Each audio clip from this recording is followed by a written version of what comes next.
Сейчас покажу вам и расскажу немножко про объект в Сыктывкаре. Получается, здесь монтируем стропильную систему, точнее уже закончили. Обшили фронтон каркасный из доски. Доску используем 25×150. По высоте она получается как брус. То есть внешний вид ничем не отличается. То есть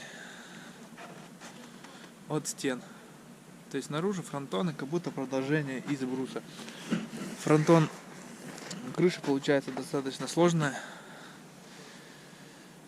Дом 10×8, ширина фронтона 10 метров.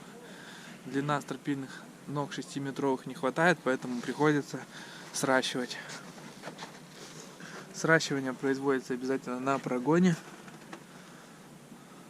на хлест. Также здесь все будут прокручены шпильки для прочной фиксации. Так, нагрузка снеговая достаточно большая, поэтому лучше все прокрутить на шпильки. Здесь также уже сращивается стропила на прогоне.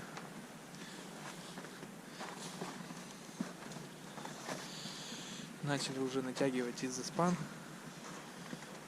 Дальше пойдет контр-обрешетка из бруска 50×50. В данном доме фронтоны каркасные. Соответственно, усадка будет у дома всего равномерно, и крыша просто сядет на величину усадки. Поэтому использовали крепление жесткое на уголки, крепится на глухари и на саморезы. Саморезы лучше использовать желтый, так как черный ломается при монтаже. Шляпка отрывается и крепления получается никакого нет. Желтые более надежные. Дом двухэтажный с чердаком. Тут достаточно высоко. Высота от земли до конька 10,5 метров. При усадке, конечно, дома эта высота изменится, станет чуть меньше.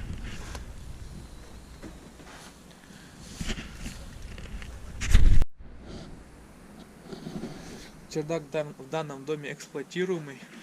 Здесь получится такое достаточно хорошее помещение для складирования каких-то вещей, материалов, которые будут использованы при строительстве, например, и в дальнейшем.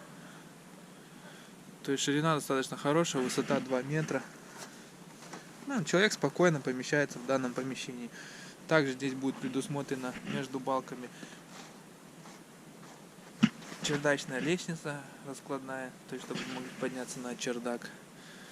В чердаке предусмотрены такие круглые отверстия для окон.